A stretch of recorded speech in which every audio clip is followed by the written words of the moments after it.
This is a true crime podcast. It contains adult themes and content and may not be suitable for all listeners. Listener discretion is advised. When a guard would stop and talk to you, you used to stand back and you would yell so people could hear what you were saying to that guard as they walked by or within the vicinity. But he knew what a convict was going to do before they thought of it themselves. He'd just been around that long, and he was tough. They'd find Sprocky in about every conceivable place you could imagine, which we would, of course, dump. They'd wait until everybody was locked up, and he would open his door and run down to cell one and get a bugler can full of Sprocky and take it back to his cells. She had a kind of a hypnotic power. There were a great many wild cats around the penitentiary, and most people couldn't get near them. But she would stand in the doorway of the cell house and say, "Kitty, kitty, kitty," and those cats would go to her. Welcome, ladies and gentlemen, to a special episode of Stool Pigeon Saturday. We are going back to early Idaho history, to a very prominent pioneer, and we have a very special guest, Mr. Tristin Hafer, on this show. Welcome, Tristin. Hey, Anthony. Thanks for having me. Of course, man. Thanks for coming on. Can you, what do you do here at the Old Pen? So I am a tour guide here at the Old Penitentiary. I've been here for about a year and 4 months, I think now, which doesn't seem like it's been that long, but that's it's been that long. It's crazy that these last, 2-3 years have gone by so fast. Oh my gosh, yeah. Despite COVID, we've been pretty busy with guided tours and everything else. And man, you've definitely been carrying this this load and sharing all these stories. So yeah, what brings you back to the Old Pen to work here every week? The history. I like learning new things and probably teaching other people kind of the history of Idaho. One thing I think is pretty funny now, when I was getting my history degree at the University of Idaho, people were asking me, well, what history do you like? What history do you specialize in? And I think now I can basically just say Idaho history. The last year of me just gaining so much Idaho history is nuts. So I never thought I'd be really interested in Idaho history. I thought I'd be more interested in the broader American history, but I think I really have narrowed down that Idaho history niche for me, at least. So that's awesome. Yeah, I feel like the prison, this Old Pen, is such a microcosm just to the greater story of the development of the West and the Wild West, as we're going to talk about today. That's the same reason I keep coming back too, learning stories, telling stories every day. It's if you didn't learn something or gain a better understanding of something about Idaho history and this prison's history every time you give a tour and someone asks a question or something, you're doing something wrong, because this place, it's the never-ending onion of stories and history kind of packed in. So cool. Well, crazy, because a lot of kids learn Idaho history in the 4th grade. I was pulled out during Idaho history time. They misdiagnosed me or something. They thought I had learning disabilities and stuff like that.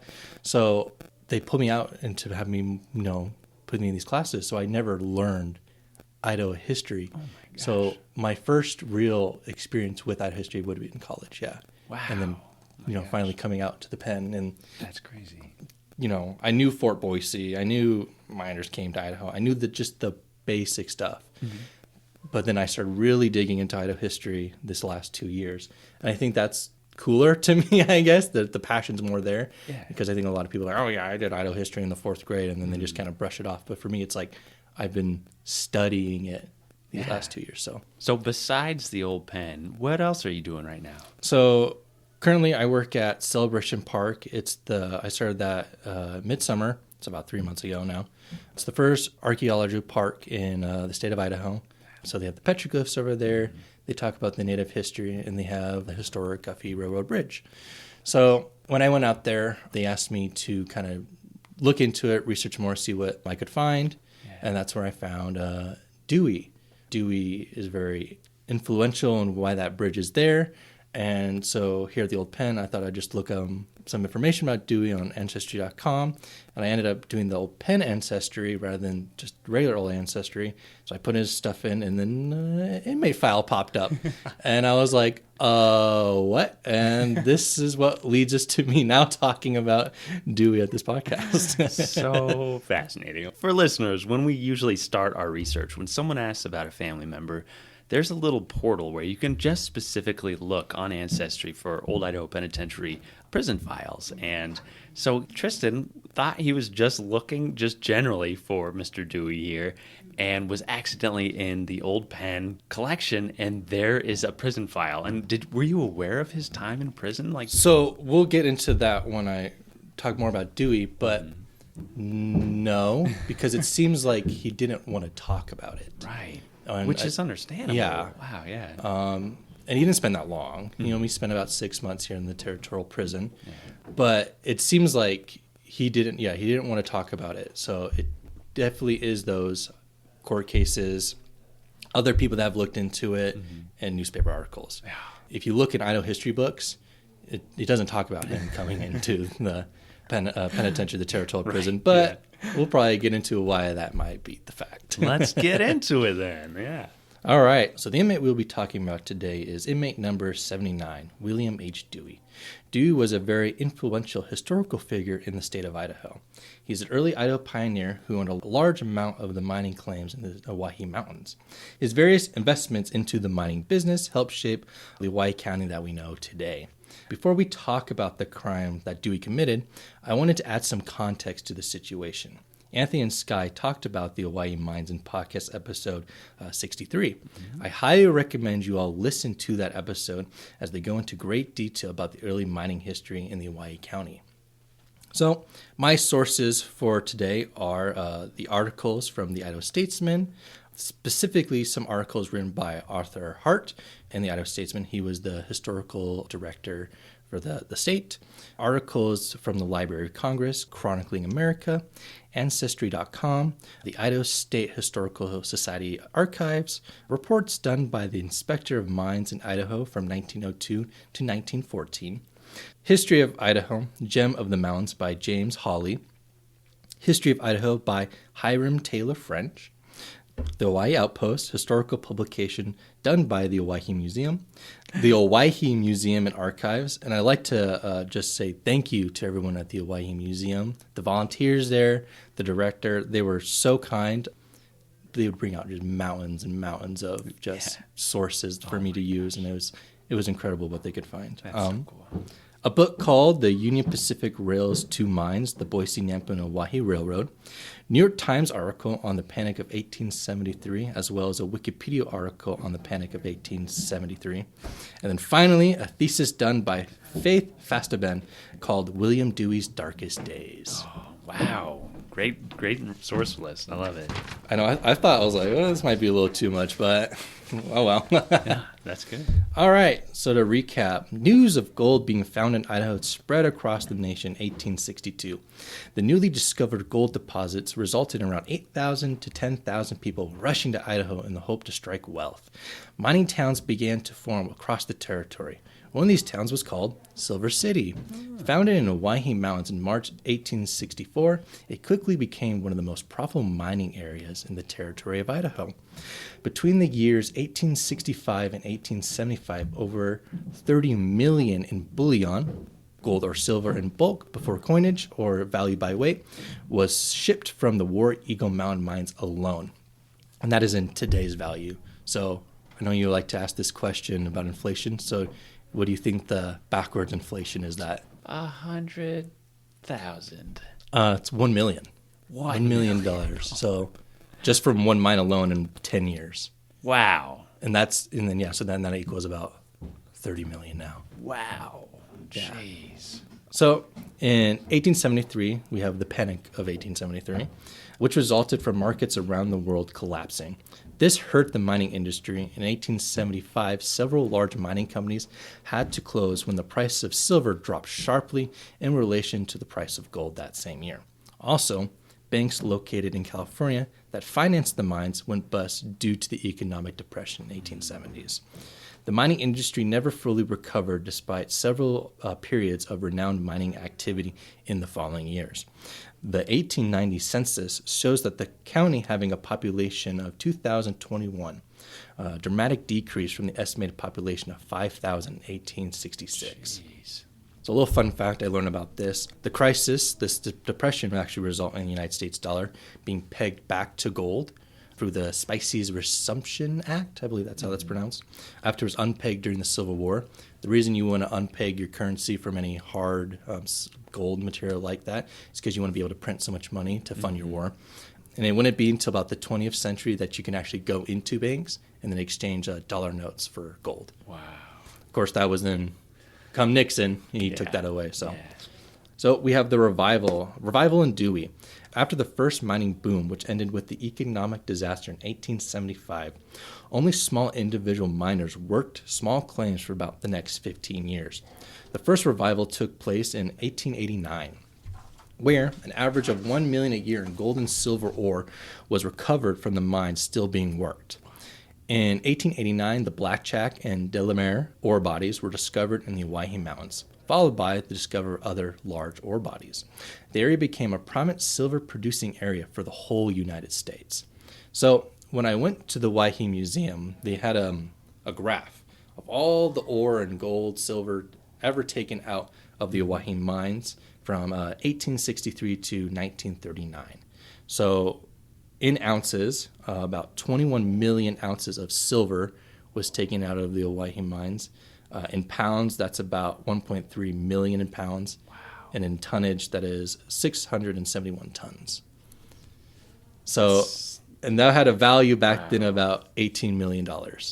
Well, so then I go to gold. So I go gold. So in gold, they had about 680,000 in ounces taken out of gold, or that's translated to about 42,000 pounds, and that equals about 21 tons. Wow. So it's only about 5% of the tonnage that was taken from the silver ore, but the gold value is about $14 million. Jeez. And it's like, so that's like so closely related with so little tonnage taken out, which is pretty crazy how that price is so different. Right. So with inflation, so that's about $40 million-ish worth of ore taken out of the mines. Inflation today, that's about $980 million. Almost $1 billion in inflation today. That is so taken out of this. And that's just a Owyhee mine. A Owyhee Museum's calculation of that. It could be more. It could be over $1 billion. Wow. But that's how much they would have sold it back then. Mm-hmm. If they were to go up to the Owyhee Mountains now and sell all that gold and silver now, they would make a profit about $1.5 billion. Wow. Because gold prices, and silver prices have risen over time. Yeah. You can't just calculate it in the inflation numbers. Right. So the person most credited with the mining revival in Silver City would have to be William H. Dewey. Now, some of Dewey's history may have made him look a little more important than he might have actually have been. So when I was researching him in old Idaho history books, this is the type of language they would use in them. So, quote, born to look the world straight in the eye, unafraid of the men or conditions, he never failed to see the opportunity for the founding of an enterprise that might mean the life for thousands of people, or to take advantage of a turn of the wheel of fortune that might mean the changing of the future of the state, unquote. And that's from The History of Idaho from Hiram Taylor French. Wow. So I like that. Arthur Hart, who was the director of the Historical Society through 75 to 86, he would write historical articles in the Statesman, and he writes some of these articles about Dewey. And in one of the articles he writes about Dewey, he says, in quote, writers about Dewey, especially those in the subscription biographies in which the subject of the piece paid for and had final approval of what was written about him, often got carried away. So a lot of these history books and biographies, Dewey kind of may have gone up to them, paid for him to be in it, and then got to approve what was written about him. I want to pay somebody to write my biography, and it's going to be a glowing review. It's going to be just like that. Who wouldn't be, right? Yeah. So now we're going to go into William Dewey. When I was researching him, his past was really hard to find, from when he was born to when he got here to Silver City. So the only kind of source I was able to find was at the Owyhee Museum through the Owyhee Outpost.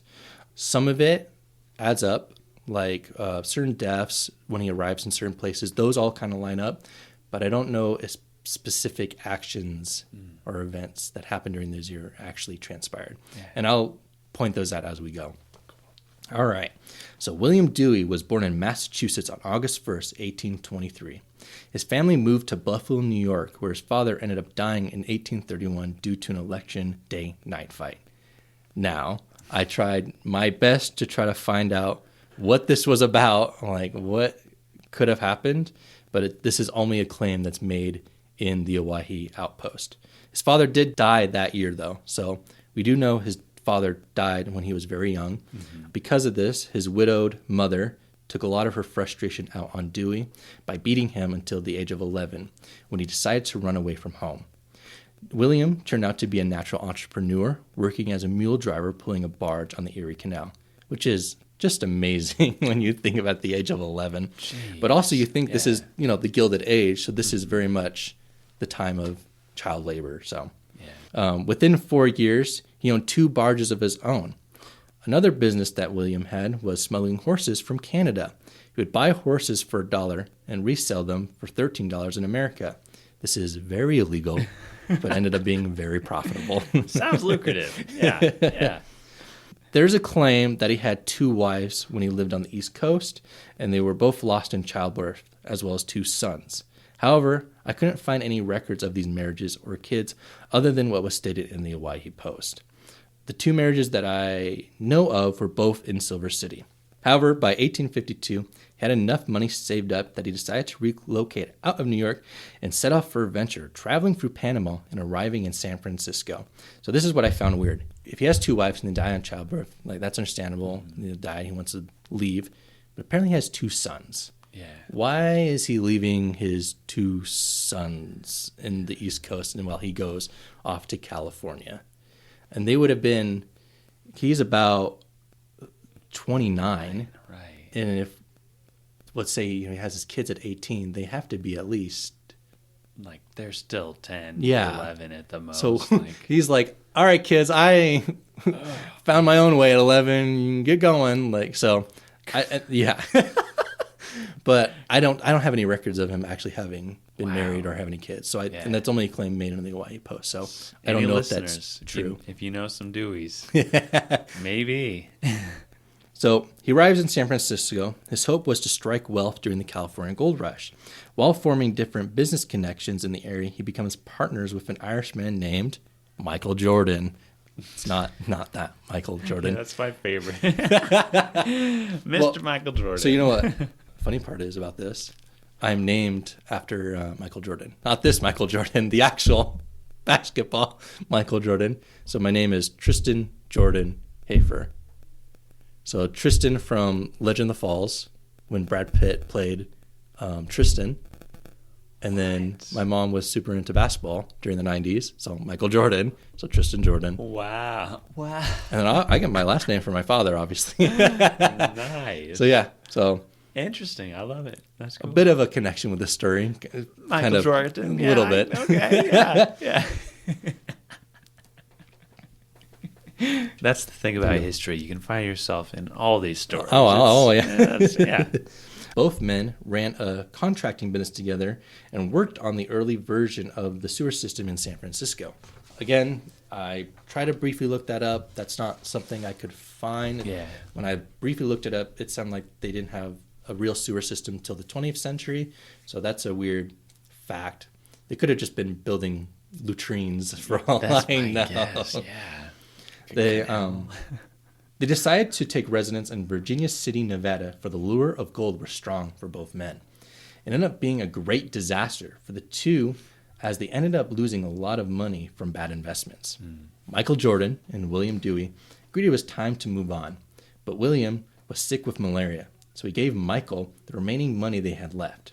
Michael Jordan struck gold in the Hawaii mountains, igniting the Hawaii gold rush.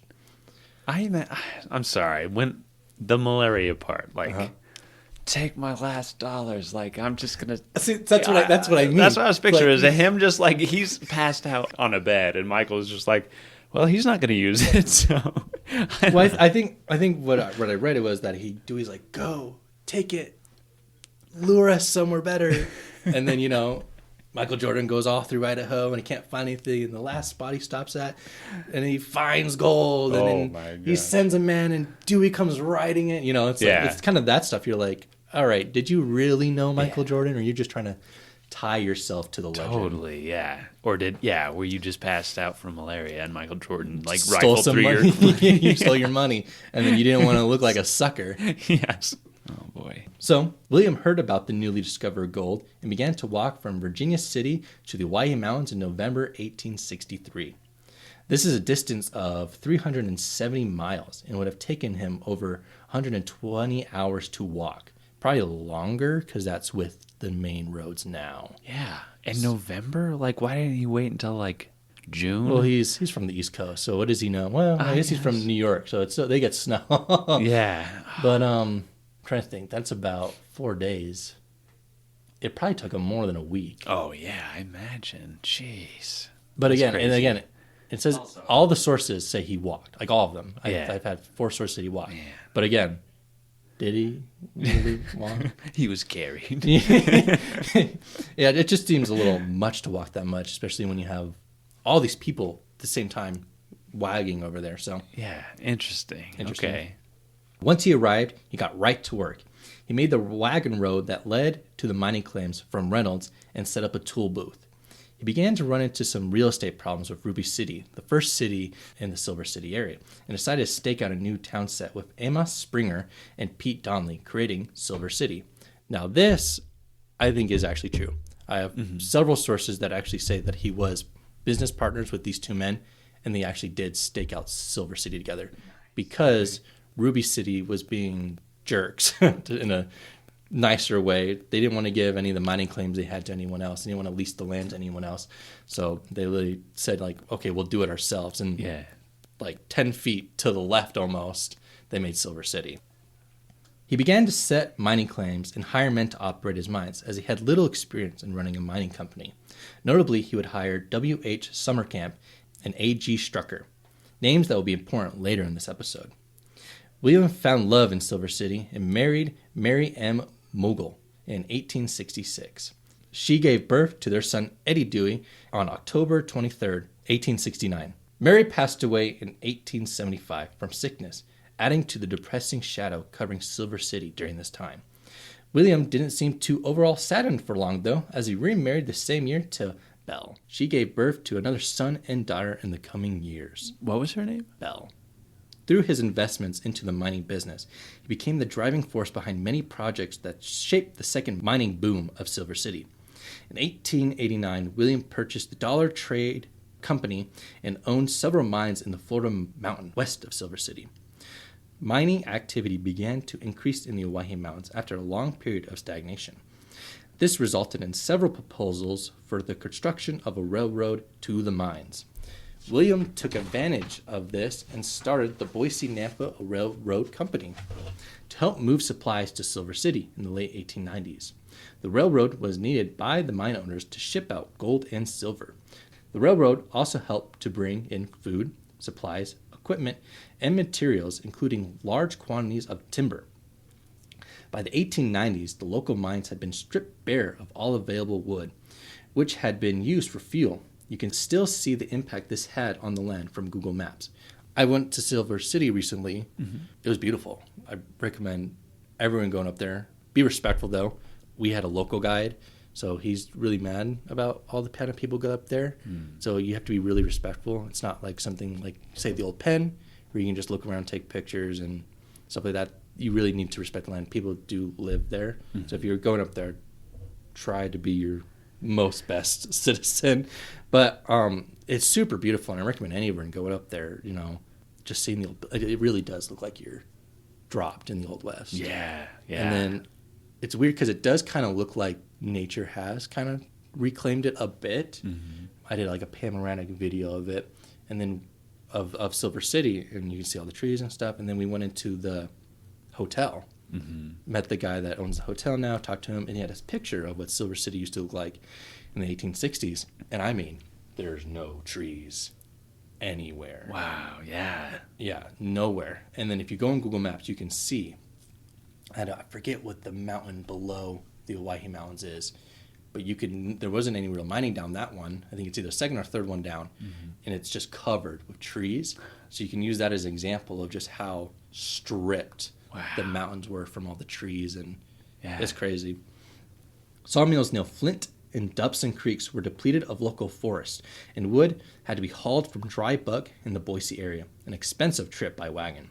The need for fuel was so great that old stumps were blasted out of the ground, and bark was used to fuel the boilers used in the mining operations. The railroad that led up to Silver City spawned several different communities, notably the towns of Guffey and Murphy.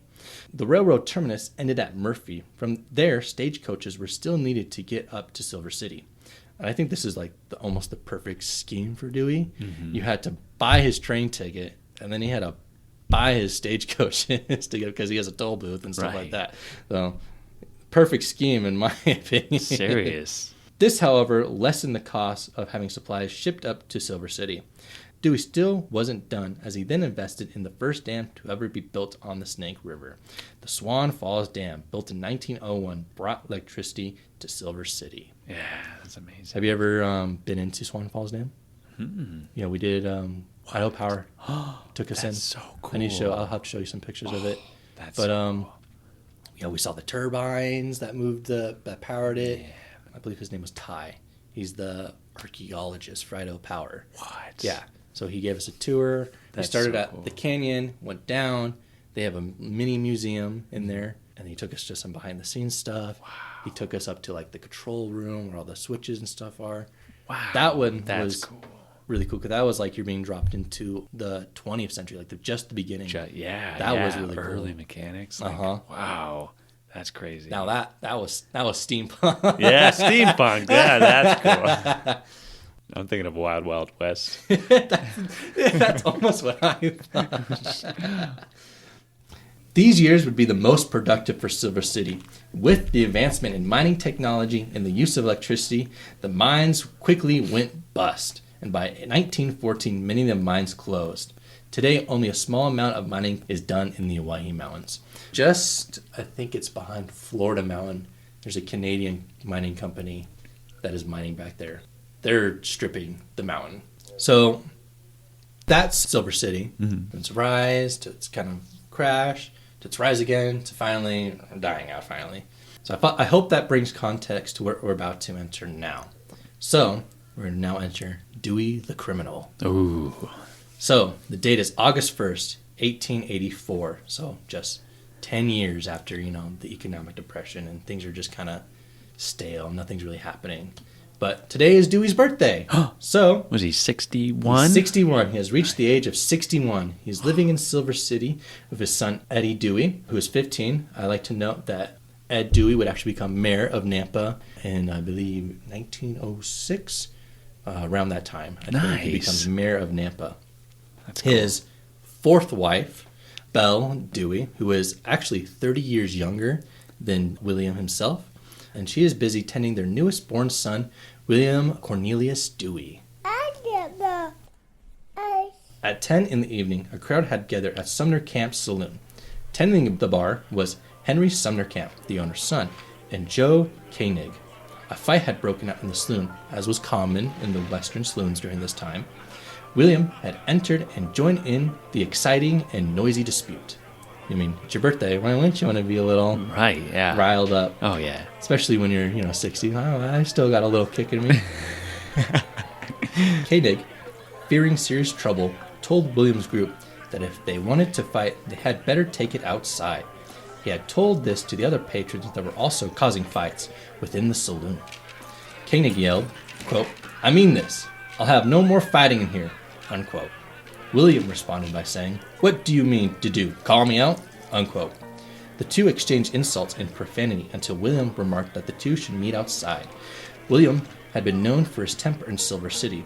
Before this exchange, he had beaten a man half to death with his own cane just years before for mistreating a dog.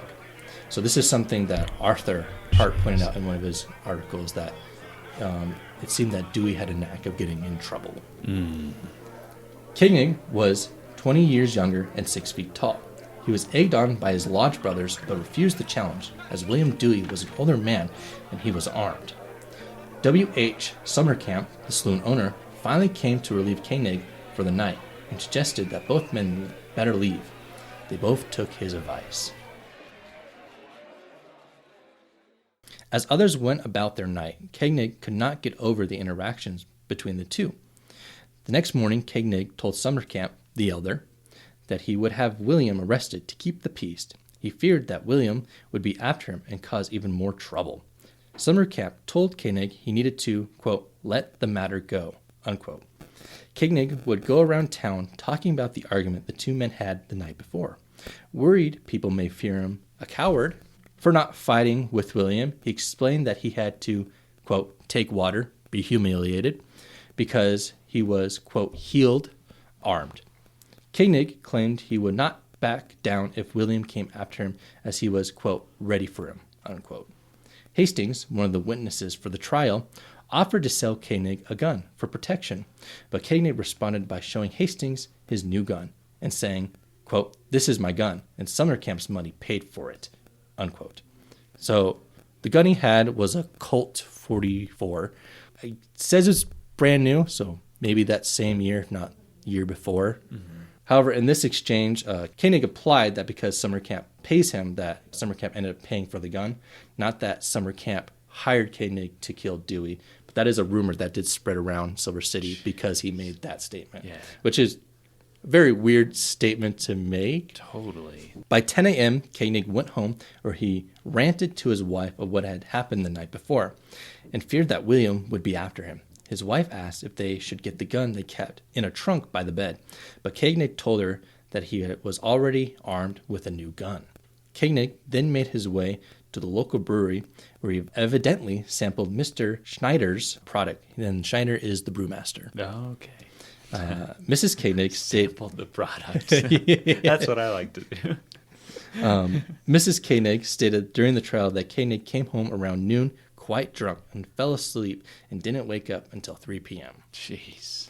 So he sampled quite a lot, apparently. Starting it in the morning. And then midday, not even past midday, almost dinner time. I guess Oktoberfest is coming up, right? So, so some listeners might know what this is about.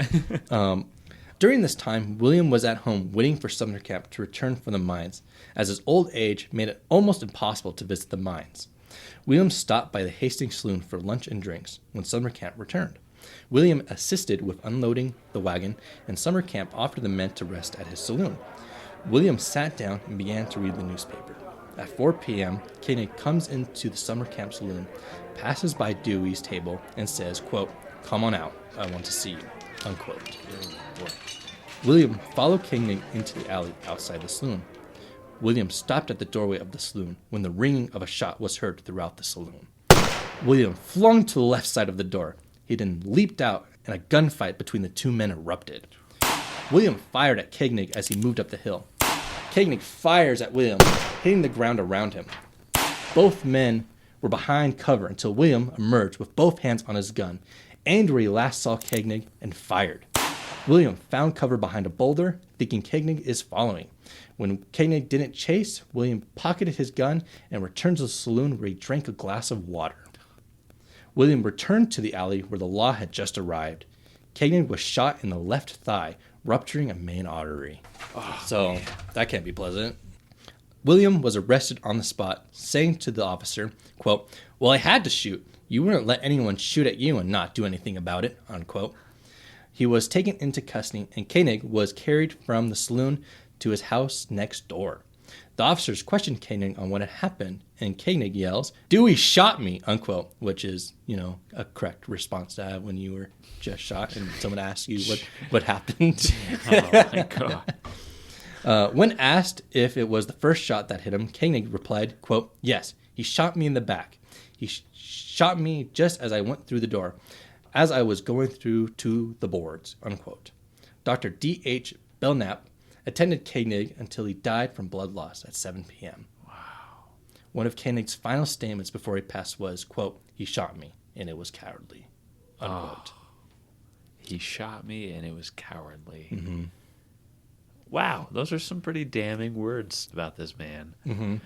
And it became quickly apparent that everyone seemed to be on Koenig's side. Yeah. So I have an article from the Idaho Statesman, stagecoach driver who was there, heard the news, and then came down to the valley, comes up to the Idaho Statesman, reports what he sees, and, this news piece very much viewed William Dewey as the guilty party. Yeah. So it reads, S.W. Spencer, driver on the Silver City stage, informs us that a shooting scrape occurred at Silver City on Saturday between a man by the name of, and they say King in here. I don't know if that's how you're actually supposed to say his actual name. I've looked it up, and everyone says Koenig. Yeah. So I think it's just they've just misheard him. So Koenig, who is the brewer for the summer camp, and William Dewey. They had some trouble the day before, and Dewey threatened Koenig and called them all sorts of names. But Koenig said he did not want any trouble and went away. Almost 4:30 o'clock Saturday afternoon, Dewey went into the brewery where Koenig was at work with a Sharps rifle and turned loose on Koenig, shooting Koenig in the right side, the ball raining down and coming out between his legs. So this is a little different from what we heard, right? And what I've researched. This says that Dewey came into the saloon with a rifle. He didn't have a rifle. He had a revolver. It's very interesting that this says that he had a rifle. Right. So I wonder where that telephone connected. Koenig drew his rifle and shot twice at Dewey, and Dewey fired 2 more shots at Koenig. But neither Koenig's or Dewey's shots took effect. Dewey's first shot was a mortal one, and Koenig died about 7 o'clock, 2.5 hours after the shooting. Dewey was under arrest when Spencer left Sunday morning, and the feeling of the people was intense against Dewey. The brewery is in the rear of Summer Camp Saloon, and Koenig is a married man, and his house is across the alley below the brewery, where his wife could stand and see the shooting. Koenig has a child, a little boy, who was near him in the brewery and told Dewey while he was shooting not to shoot his papa anymore. Oh my gosh. So wow. Some very strong words against Dewey right there at the very end. A lot of emotions there too. Yeah. Don't shoot my papa. Wow. So the media had very much taken their side. Yeah. It was with Koenig. Yeah. So William was put on trial for murder of Joe Koenig.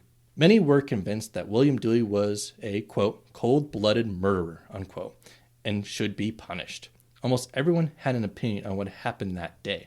And with such a well-known figure in Idaho, it took time to find a fair jury to start the trial. By September 29th, 1884, a jury had been selected, and the trial began. William was represented by Richard Z. Johnson. This would be the soon-to-be Attorney General for the Territory of Idaho in 1885. He argued that William acted in self-defense. The court was filled with witnesses who claimed to see what happened that day, only to reveal that they had limited vision of the event or were told by others what had happened. Mrs. Koenig testified throughout the whole trial that she clearly saw what had happened. However, during her cross-examination, it was revealed she couldn't see out of her right eye. So how could you see everything if you're, half blind? And then it's also stated, she's in the house. Right. So now she's put some distance around her. She can't see out of her right eye. Is she really seeing everything? So there's some doubt in her story.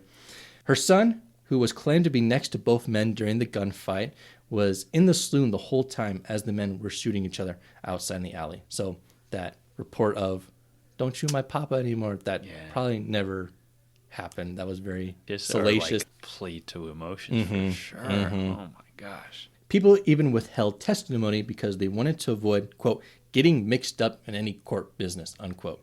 So any witnesses that could have testified for Dewey probably didn't even want to testify. Not only because the media has now turned the whole gaze against him and their public opinions against him, but they just don't want to leave Silver City and go to Boise or all that stuff. So they could be, maybe have some trouble with the law themselves. Yeah. It's never fun to go to court for anything. I have any aspect. I got called for jury duty, so that I got to deal with that this weekend. I have to call in this weekend. Yeah, this weekend. So good luck. We'll see how that goes. Okay. This will be my third time. I have not been a juror. Yeah. But I have been called for jury duty 3 times. So we'll see if my luck finally runs out. Third time's the charm. When Dewey took the stand to defend himself, he claimed he aimed for Koenig's hand, hoping to disarm the man rather than kill. So he claimed self-defense the whole time. As the defense rested their case, both William and his lawyer, Richard Johnson, were convinced of an acquittal. However, when Judge Broderick read his instructions to the jury, Johnson was stunned.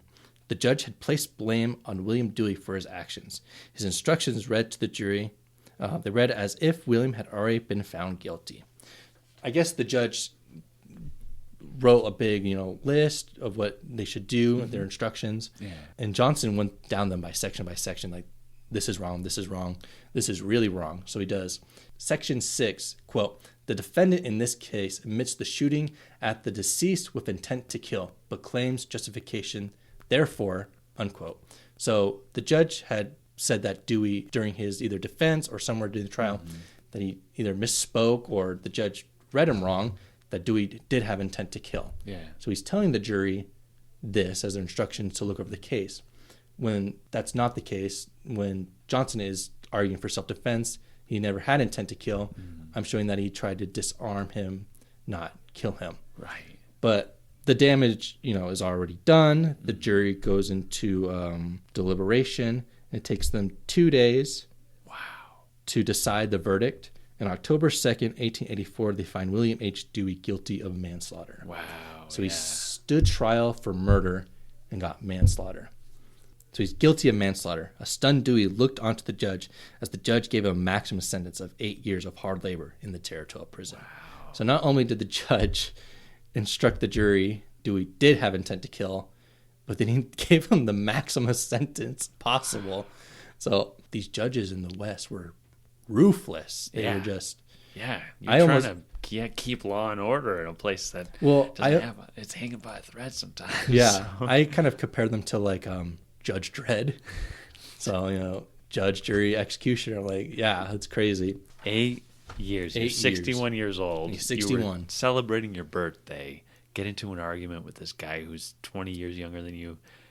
And next thing you know, you're in a shootout in an alleyway and you're serving 8 years hard labor. Mm-hmm. And this is 1884. We just have the Territorial prison. Wooden fence there now. Mm-hmm. So we have the wooden fence there now. Around, 5 years before 1890 cell house. 1890s, yeah. I mean, it's not pleasant. When we tell the story, it's not pleasant. You got a hunting bucket and your ball and chain, black and white stripes. Totally, yeah. Yeah, you have some time out in the, wood fence yard. Yeah. But it's still, there's rough. A lot of cell time in that cramped little tiny cell house. Yeah, oof. And before he's transported to the Territorial prison, he's kept in the jail in Silver City. And it's reported that he had low spirits. Oh. So this is where the story got heavy for me. Mm-hmm. It's reported that he tried to kill himself with basically rat poison. Oh. The doctor that ended up saving Koenig, Dr. Belknap, was able to save Dewey's life, and he was transported to the Territorial prison on October 13th, 1884. William was reported to be the ideal prisoner and a perfect gentleman. So at least he was good in prison. Didn't start any fights. Not combative. Yeah. Belle Dewey and his son Ed would visit him periodically during his time in prison. So his attorney, Richard Johnson, immediately filed for appeal. His claim was that 1, errors were made by the court in the omission of evidence. 2, misdirection of the jury by the court in matters of law. 3, the verdict was contrary to the law. And 4, the verdict was contrary to the evidence. So in November, he presents his appeal, and it's brought up to none other than Judge Broderick. Oh. So Broderick immediately, denies the appeal, upholding his prior decision. Richard, was not one to give up so quickly, and in my books, probably one of the best lawyers you could possibly get. In January of 85, he waited at the steps of the Supreme Court with documents supporting his claims for a retrial. He was able to get the judge's orders reversed, and a new trial was ordered. Ed Dewey, being the loyal son to his father, was able to convince friends to post a $12,000 property bond for his father. William was released from the territorial prison on March 7th to await his new trial.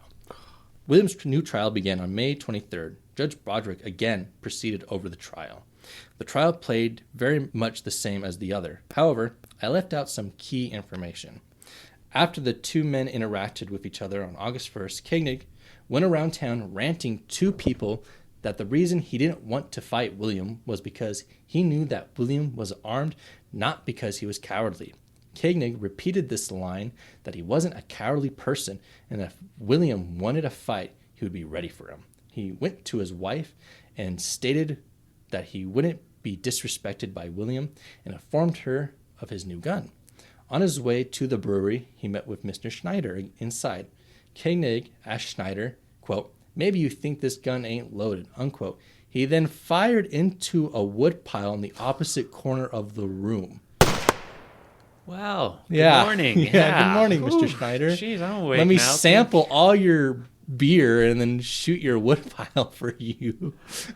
So I think we understand why Mr. Schneider was okay with him getting so drunk at the brewery. Yeah, serious. And I mean, you have to be pretty upset to fire indoors. In a building with someone that's not related to the issue. My ears are ringing just thinking about it. God, yeah. Yeah, well, Schneider would state that he saw Koenig firing the gun even earlier than that morning. Yeah, so he woke up, his blood is boiling, and he's like, all right, I'm going to take care of some business today. I'm going to teach this old man a lesson. He can't belittle me, no disrespecting me. Mm-hmm. Jeez. Wow. So, yeah, Koenig gets so drunk that once he returned home at noon, he immediately passed out and didn't wake up until 3 p.m.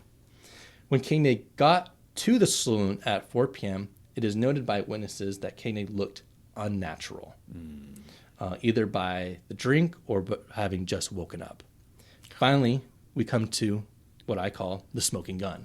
When William had gone up to meet Koenig, it was reported that he had to put both his hands on the door frame to balance himself to step down into the alleyway, meaning William was not able to shoot Koenig in the back as both his hands would have been on the door frame. To add to William's innocence, people in the saloon claimed the shot that was fired rang loudly into the saloon. If William was shooting at Koenig, the shot should have been muffled. However, if Koenig is shooting at William as he is exiting the saloon, that shot into the saloon would ring just as loud as the patrons reported. With the evidence once again presented to the jury, William was found not guilty and was released a free man. He only spent a total of 6 months in the territorial prison. Jeez. What could William have said to him? Or how did he just profanity. Him? So I did read a source that he said some... so Koenig is German. Obviously, that's a German name. Yeah. Apparently, he said some German insults. Like slurs. Yeah. Whoa, yeah. Okay. So it's going to like the root of this guy who probably gets picked on for being a German immigrant, I'm guessing. Mm-hmm. And he's a young guy in a saloon in the West. And he's like this big guy, and he's just like, this rich old man can just say anything to anybody. No, I'm going to teach him a lesson. I'm like, whoa, man, what a Wild West story. Yeah. Oof. So the alley where Koenig died Yeah. in Silver City, it's called Dead Man's Alley. What? Yeah. For this reason? For this reason. So Dead Man's Alley is called in Silver City is because of Dewey killed Koenig. Wow. Is it still there? Yeah, we went there. So you can see when I was talking about how he's running up that hill. Yeah, it's on a hill. Yeah. Wow. You don't happen to have photos of that? I think I do. I can show you them. Yeah. All right. If Tristan's got photos, we are posting this in our Facebook group. So, yeah, check out Facebook Behind Gray Walls. William didn't take this second chance lightly. He had debts to pay for those that had helped him, and a flame inside him was reignited. He expanded his mining operations in the Hawaiian Mountains, and by 1889, the second mining boom had officially started. Dewey would form the Boise-Nampa and Owyhee Railroad Company, build the Guffey Railroad Bridge over the Snake River, build the Swan Falls Dam, and finally construct the Dewey Palace in Nampa, a luxurious hotel that would rival the Idaho. William passed away naturally in his palace on May 8th, 1903, at the age of 79, leaving behind one of the biggest mining legacies in the state's history. Wow. That's Dewey. Dewey, number 79. What a story, Tristin. That is wild. And no wonder, I mean, for all the successes in his life, this is literally like August 1884 to what? Like June this is of about 1885? It's about a year. About a year of his trial life. And Yeah. a tiny blip in a span of such a creative, constructive life. Yeah, Like, 1 year and about 40 years. Wow. If we do it like when he got Jeez. when he arrived at Silver City, basically, yeah. Yeah. And the fact that he got his trial so quickly for, retrial, acquittal, he's just such a well-connected person that it makes me... Oh, so Arthur, he made an article about it, and he says that, Johnson saved his life. Yeah.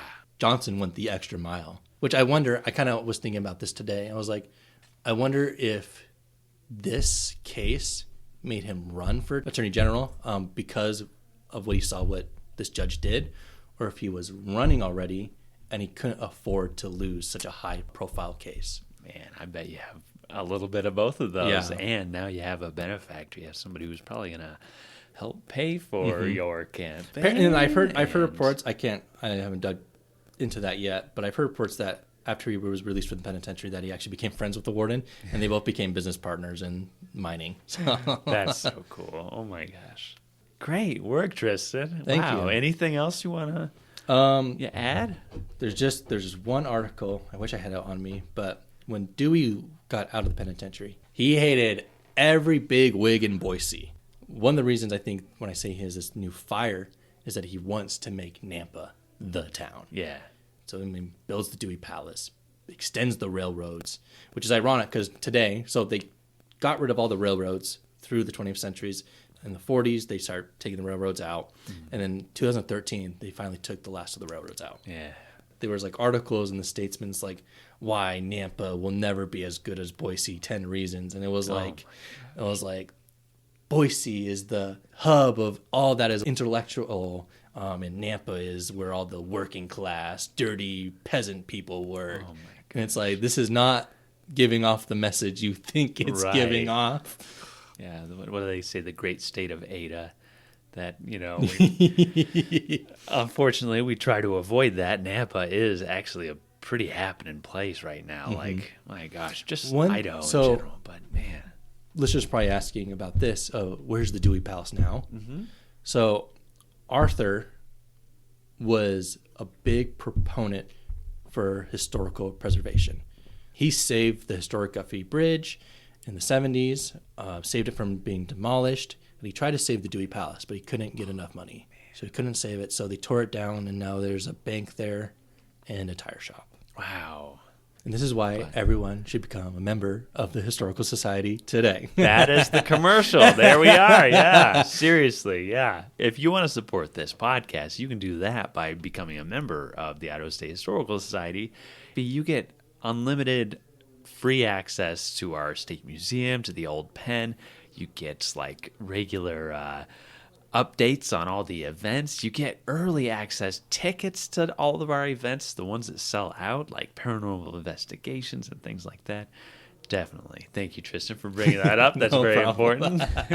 I'll say, if we get any memberships, we're putting it on your... Sweet. In my end of the year eval. Your evaluation. Yeah, we'll add it. Yes. Please, if you become a member, right? Because Tristin and Behind Gray Walls sent you here. All right. Well, great work. I love this story. Like, I had no idea. When you were telling me about this, it was like, wait, the Guffey Bridge? Like, Dewey Palace? That guy? He was in prison? What? Mm-hmm. And, like, just how this all unfolded is just amazing. That's, why we're here every day. So I love it. Well, Tristin, if I were to say do your own time, how would you? I would say, from the famous words of Dewey, what are you going to do? Come on at me? I love it. All right. Great work, Tristin. All right, everybody, do your own time, do your own number. We will talk to you next week. If you enjoyed Behind Gray Walls, please rate, review, and subscribe so others can find our podcast. If you're interested in more Old Idaho Penitentiary information and to see mugshots of the inmates featured in this episode, follow the Old Idaho Penitentiary on Instagram and Facebook. If you want to learn more about the Idaho State Historical Society and its other sites, follow ID State Historical Society on Instagram or visit history.idaho.gov. If you have a question or comment for the hosts, please email us at behindgraywalls@gmail.com.